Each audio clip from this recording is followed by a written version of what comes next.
ब्रह्मा गुरुर्विष्णु गुरुर्देवो महेश्वर गुरु साक्षात् परम ब्रह्म तस्मै श्री गुरुवे नमः। आइए सुकन्या की कथा को आगे की तरफ बढ़ाते हैं। जो हम लोग कल सुकन्या की कथा पढ़ रहे थे। सुकन्या ने कहा क्या चाहिए? उसका पति ठीक हो जाए, पूर्ण रूप से स्वस्थ हो जाए। और उन्होंने अपने शक्ति से ऋषि को स्वस्थ कर दिया। वह पूर्ण रूप से स्वस्थ हो गए, उसकी आंखें भी ठीक हो गईं। किंतु फिर भी चालबाजी उन देवताओं ने खेल दी। उन्होंने तीनों को एक ही रूप में धारण कर लिया। उससे सुकन्या घबरा गई। कहा अब पहचानो कौन है हम में से तुम्हारा पति? जो हो उसे स्वीकार कर लो। सुकन्या मां जगदम्बे की आराधना करती, मां का चिंतन और ध्यान किया। मां अब तू ही मुझे ऐसा ज्ञान दे कि मैं क्या करूं। मां का अंदर से इशारा हुआ और उसने अपने पति के चरणों को स्पर्श किया और पा लिया। समय बीत गया। सुकन्या सहज रूप से रहने लग गई कि एक बार उसके माता पिता अर्थात राजा और रानी आते हैं।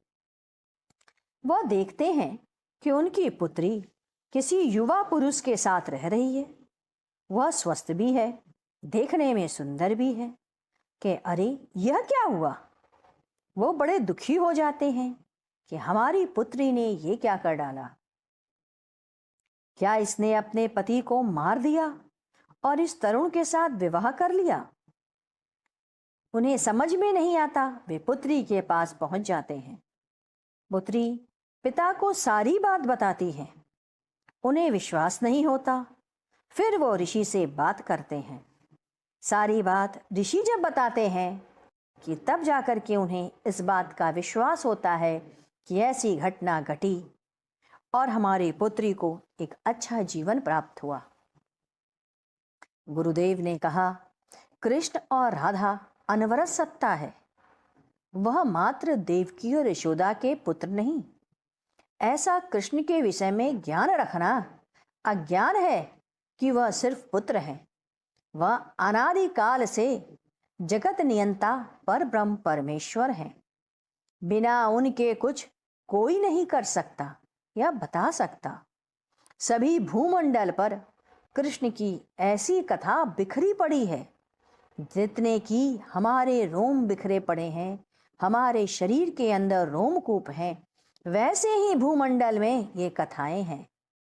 यह संपूर्ण कथा और लीला भगवान के अंगुष्ठ के नाखून के अग्रभाग के समान है।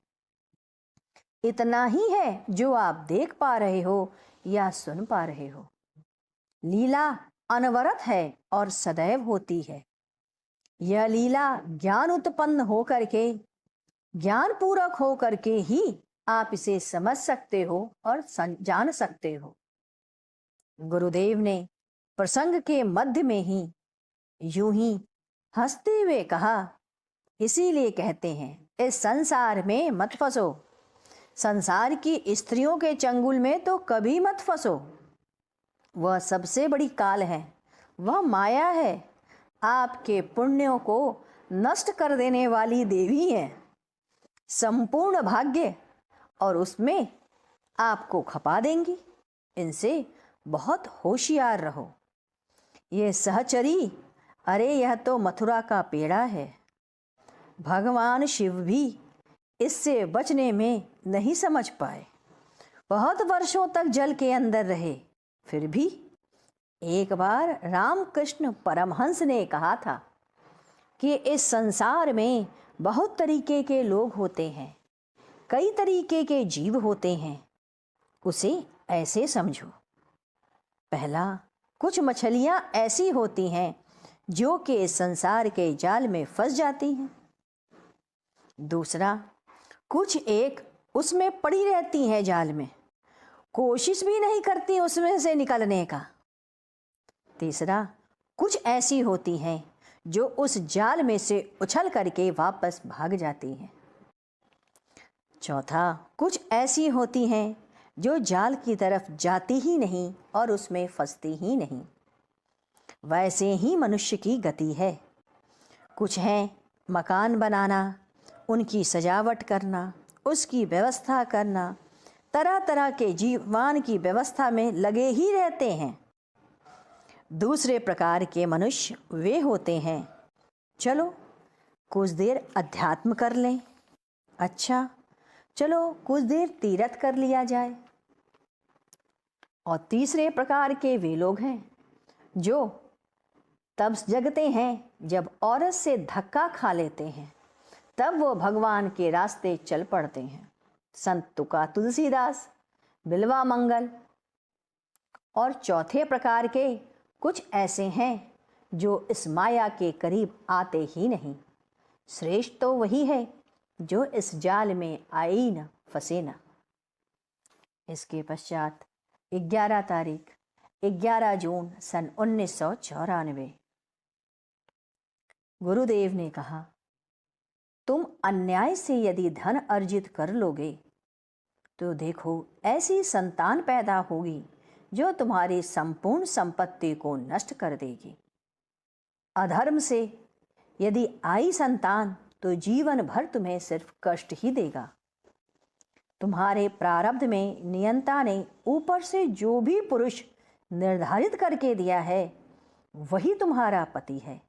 जो तुम उसकी निष्ठा से साथ रहते हो या प्रेम देते हो या लेते हो, किसी और का भी चिंतन ना करो, उसी से जियो। उससे कष्ट मिले तो कष्ट, उससे सुख मिले तो सुख। यदि दूसरे का किसी का भी मन से तुमने स्पर्श किया तो समझो तुम रो अरे रो नरक में जाओगे। पिंडदान करने के बाद भी तुम्हारी शरीर प्रेत योनि से मुक्त नहीं हो पाएगी। इसलिए अपने को बचा के लेके चलो। जितना तुम बचे रहोगे उतना ही तुम सही रहोगे। गुरुदेव ने आज से 1.5 वर्ष पहले की घटी एक घटना का उदाहरण समझाया। उन्होंने कहा, घटना से संबंधित उस परिवार के कुछ लोग यहाँ आते भी हैं और उन्हें वह बात पता भी है। घटना कैथी गांव की है। गांव में एक वणिक परिवार रहता था। उस परिवार में एक लड़की का जन्म हुआ जो बड़ी सुंदर थी। उसकी शादी नरसिंहपुर गांव के वणिक परिवार के एक लड़के के साथ संपन्न हुई। उस लड़की की शादी की बात बनारस के ठठेरी बाजार में निवास कर रहे गुप्ता जी के लड़के से भी चल रही थी। लड़की की विषय में यह बात चली और बात बढ़ के यहाँ पहुँची कि 10वीं की कक्षा पढ़ने के बाद उसने अपने पिता से कहा था कि पिताजी मैं पढ़ने नहीं जाऊंगी। पिता ने पूछा, बेटा क्या है? लड़की ने कहा, मैं जब स्कूल जाती हूँ तो रास्ते में बड़े बुरे बुरे लोग ऐसे देखते हैं जो मुझे अच्छा नहीं लगता। ऐसा लग रहा है जैसे वह मुझे खा जाएंगे। जब मेरी इसलिए मेरी शादी होगी उनके सामने मैं कैसे रहूंगी? शादी की बात दोनों परिवारों के बीच में चल रही थी। दोनों ही पैसा नहीं लेना चाहते थे, मात्र सम्मानजनक व्यवस्था से विवाह चाहते थे। एक शहरी परिवार था, एक गांव का परिवार, लेकिन दोनों ही संपन्न थे। एक दिन दोनों का ही हाँ में उत्तर प्राप्त हुआ। एक का शहर में दुकान और दूसरा गांव की खेती। अब निर्णय उसको और उसके परिवार को लेना था। चलिए हम लोग गुरु कीर्तन करते हैं, आगे कल पढ़ेंगे। ओम मंगलम ओंकार मंगलम गुरु मंगलम गुरुदेव मंगलम। ओम मंगलम ओंकार मंगलम गुरु मंगलम गुरुदेव मंगलम।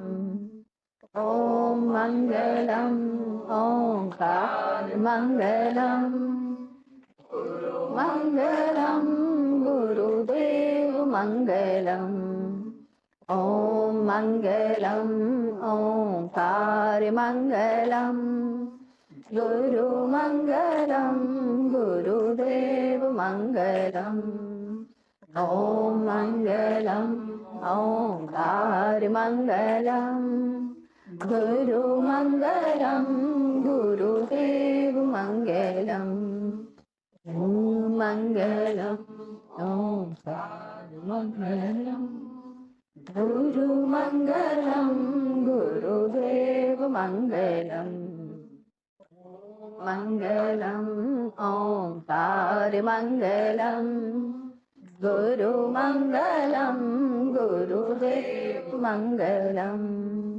ॐ मङ्गलम् ओङ्कार मङ्गलम् गुरुमङ्गलं गुरुदेव मङ्गलम्।